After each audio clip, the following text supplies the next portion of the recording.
3 سال کے لگ بھگ مدت ان کو نبی کے ساتھ رہنے کی ملی ہے، جبکہ وہ صحابہ جو لمبا عرصہ آپ کے ساتھ رہے انہوں نے اتنی روایات بیان نہیں کی۔ اب اس کی توجیہ اور وجہ بیان کرتے ہیں کہ ان اخواننا من المہاجرین، بے شک ہمارے مہاجر بھائی، کانا یشغلہم الصفق بالاسواق، ان کو مشغول کیا ہوا تھا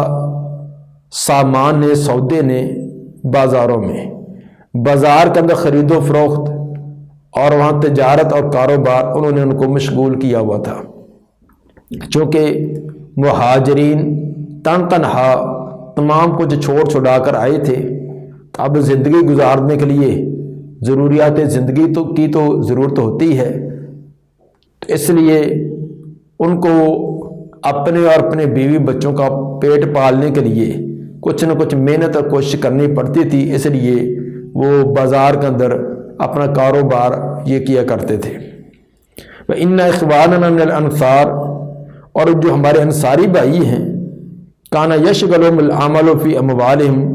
ان کو مشغول کیا ہوا تھا ان کے کام کاج نے، ان کے مالوں میں۔ وہ ذمہ دار لوگ تھے، وہ اپنے کھیتوں میں، اپنے باغات میں، ان کے اندر کاروبار میں، کام میں مشغول رہتے، چونکہ وہ بھی اتنے بہت امیر نہ تھے کہ بیٹھے وہ ان کو تمام آمدن آتی رہے، تھوڑی تھوڑی زمینیں تھیں، چھوٹے چھوٹے ان کے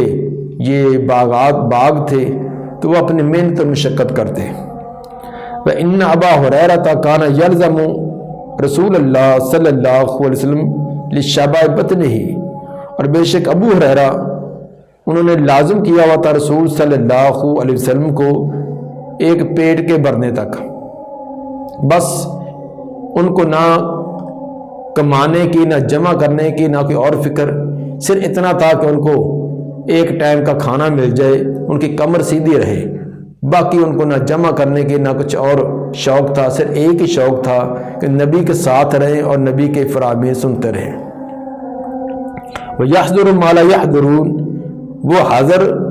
وہ ابو ہریرہ حاضر ہوتا تھا جس کو وہ حاضر نہ ہوتے تھے۔ اپنے آپ کو غائب سے تعبیر کرتے ہیں کہ ابو ہریرہ ان مجالس میں، ان مواقع پر بھی حاضر نبی کی مجلس میں رہتے جن میں باقی لوگ حاضر نہ ہو سکتے۔ وَيَحْفَظُ مَا لَا يَحْفَظُونَ، اور وہ حفظ کرتا تھا، یاد کرتا تھا جو وہ نہ یاد کر سکتے تھے۔ یہ تھی وہ وجہ کہ باقی لوگ صبح و شام نبی کی مجلس میں آئے ہیں، یا باقی اوقات کے اندر گاہے بگاہے آپ کی مجلس میں آتے، علم حاصل کرتے، لیکن ہمہ وقت آپ کی مجلس کے اندر رہنا ان کے لیے یہ ممکن نہ تھا، کیونکہ ان کے لیے کاروبار، باقی معاملات بھی کچھ نہ کچھ کرنے ہوتے تھے۔ جب کیا ابو ہریرہ رضی اللہ تعالیٰ عنہ ان کو نہ کسی اور پیچھے اپنے بیوی بچوں کی فکر ہے، کیونکہ وہ تو تھے ہی نہیں، اکیلے تنہا تھے، باقی نہ ان کو کسی لباس کی، نہ اس کو کوئی اچھے کھانے کی، بس صرف چند لقمے ان کو کمر سیدھی کرنے کے لیے مل جاتے، وہی ان کے لیے کافی اور وافی ہوتے۔ اگر وہ بھی مل گئے تو فبیا، ورنہ پانی پی کر گزارا کیا ہے۔ اور دن رات ان کا ایک ہی شغل اور ایک ہی شوق ہوتا تھا کہ نبی صلی اللہ علیہ وآلہ وسلم کی مجلس میں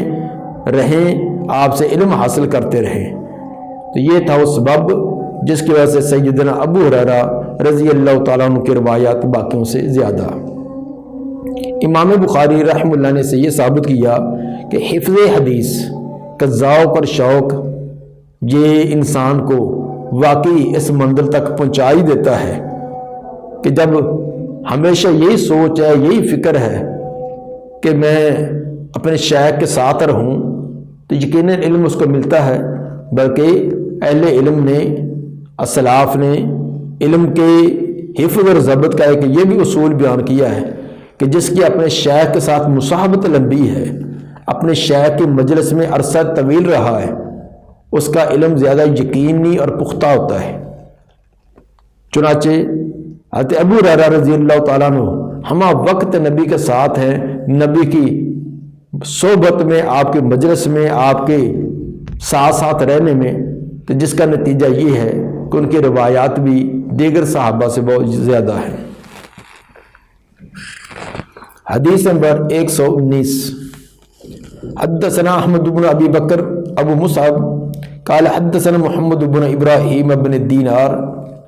عن ابن ابی ذئب. ابن ابی ذئب سے مراد محمد بن عبد الرحمن بن مغیرہ بن الحارث بن ابی ذئب ہیں، یعنی راوی کا نام محمد ہے اور ان کے باپ کا نام عبد الرحمن، دادا کا نام مغیرہ، پردادا کا نام حارث اور چکر دادا ہوا ہے ابو ذئب ہیں. تو بظاہر دیکھنے میں ایسے معلوم ہوتا ہے کہ جیسے راوی کا ابی ذئب جو ہے یعنی ابو ذئب جو ان کے والد ہیں، حالانکہ والد نہیں بلکہ ان کے دادا کا بھی دادا ہیں. تو یہ پہلے بھی کئی بار بات ہو چکی ہے کہ عربوں کے ہاں یہ دستور تھا کہ ان کے نسب نامے میں آباء و اجداد میں جو کہ معروف شخصیت ہوتی ان کی طرف نسبت کر دی جاتی تھی. تو اس میں وضاحت خود کرنی پڑے گی کہ جس کی طرف نسبت کی گئی ہے وہ واقعی اس کا باپ ہے، دادا ہے یا دادے سے بھی کوئی اوپر والا کوئی ہے. ان سعید المقبری ان ابی ہریرہ قال قلت یا رسول اللہ انی اسمع منک حدیثا کثیرا انساہ. حضرت ابو ہریرہ رضی اللہ تعالیٰ عنہ فرماتے ہیں کہ میں نے عرض کی اللہ کے رسول انی اسمع منک حدیثا کثیرا، میں آپ سے بہت ساری احادیث سنتا ہوں، انساہ لیکن کچھ مجھے بھول جاتی ہیں. کوشش بڑی کرتا ہوں،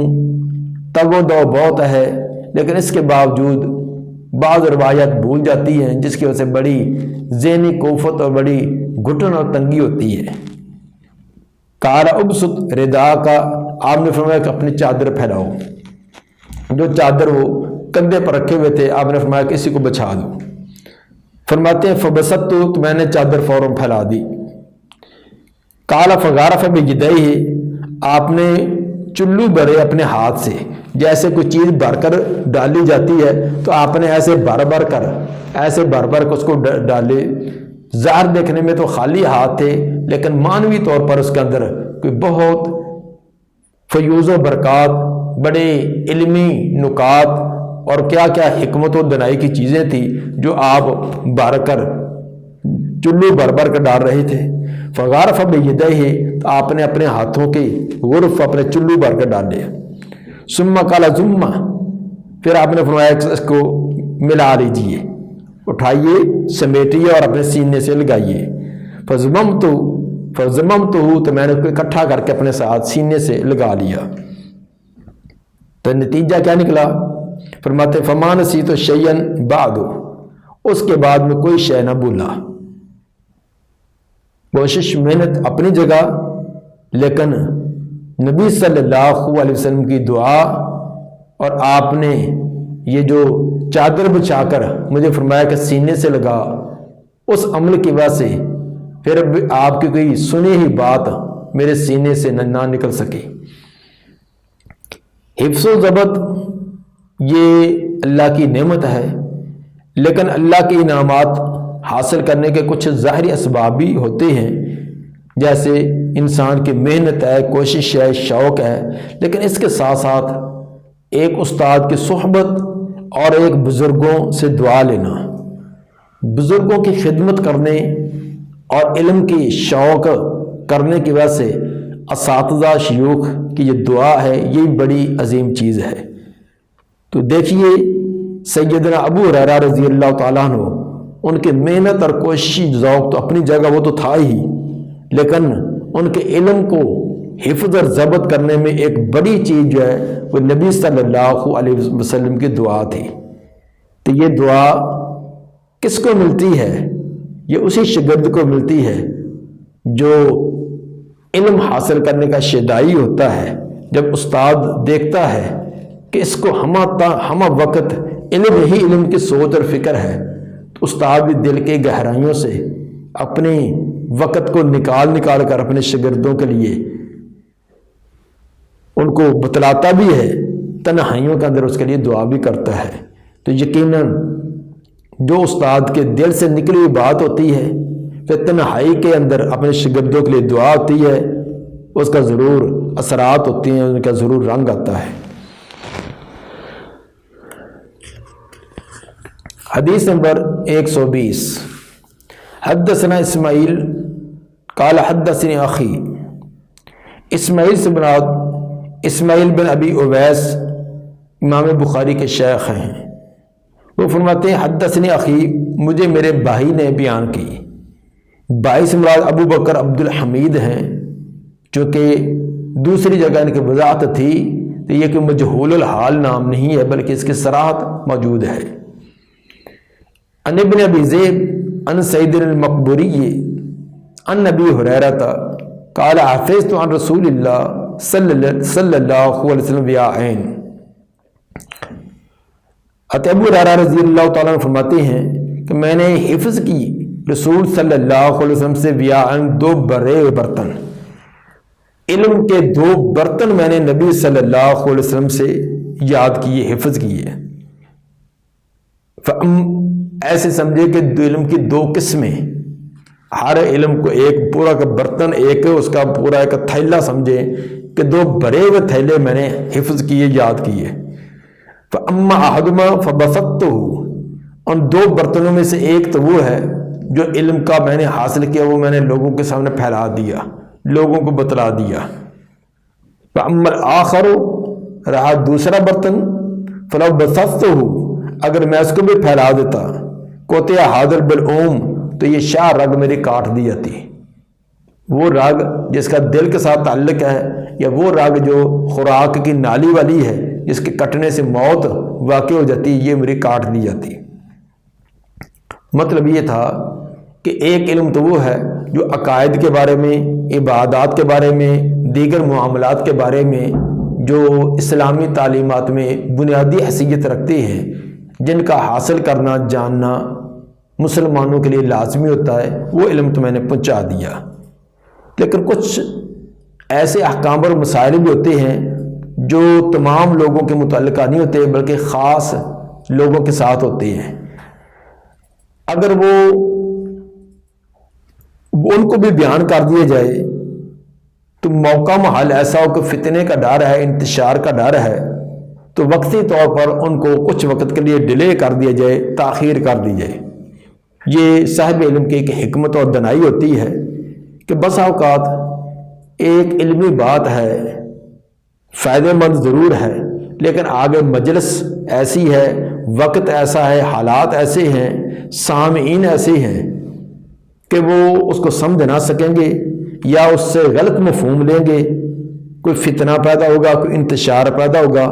تو وقتی طور پر اس کو بیان نہ کرنا یہ کوئی کتمان علم میں نہیں آتا، بلکہ یہ صاحب علم کی یہ عقل مندی اور سمجھداری ہوتی ہے کہ ان لوگوں جو حاضرین ہیں انہی کے مطابق بات کرے۔ اگر بسا اوقات حالات ہی ایسے ہیں، وہ ایک مسئلہ بیان کر دے جس کی وجہ سے ایسا فتنہ پیدا ہو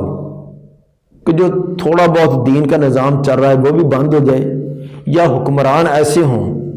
وہ اپنی اس کے اندر سبکی محسوس کرے اور اس کے اندر اپنی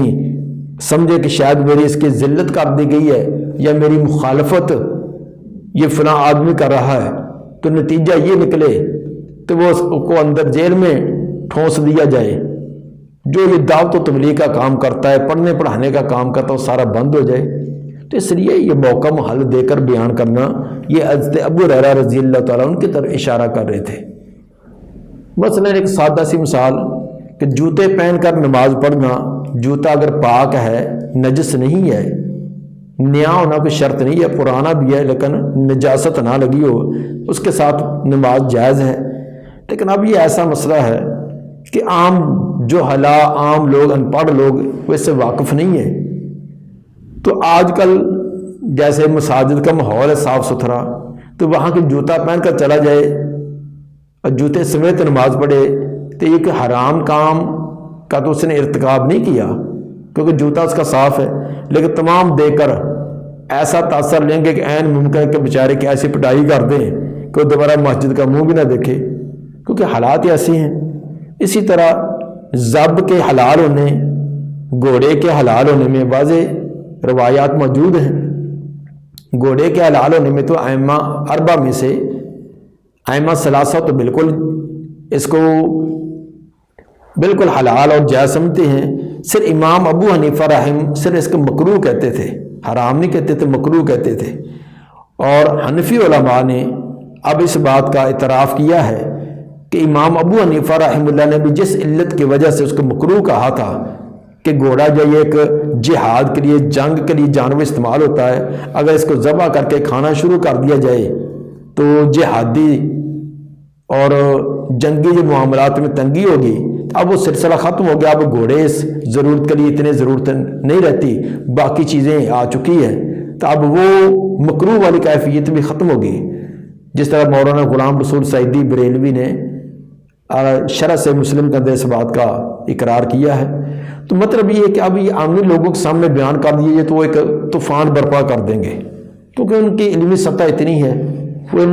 مسائل کو نہ انہوں نے یہ مسائل کبھی دیکھے ہیں نہ پڑھے ہیں. تو بہت سارے مسائل ایسے ہوتے ہیں کہ وہ عامی لوگوں کے سامنے بیان نہیں کیے جاتے. تو سیدنا ابو ہریرہ رضی اللہ تعالیٰ عنہ بھی یہی فرماتے تھے کہ میں نے کچھ مسائل تو لوگوں کے سامنے واضح کر دیے، کچھ وہ ہیں اگر بیان کیے جائیں تو وہ وقت کے جو حکمران ہیں وہ اس کو ناپسند کرتے ہوئے ہو سکتا ہے کہ میرے خلاف ہوں اور کوئی سخت کارروائی کریں. دعا ہے کہ نبی صلی اللہ علیہ وسلم کے فرامین کو سمجھ کر ہمیں اللہ عمل کرنے کی توفیق عطا فرمائے. سبحان ربک رب العزت عما یصفون وسلام علی المرسلین والحمد للہ رب العالمین.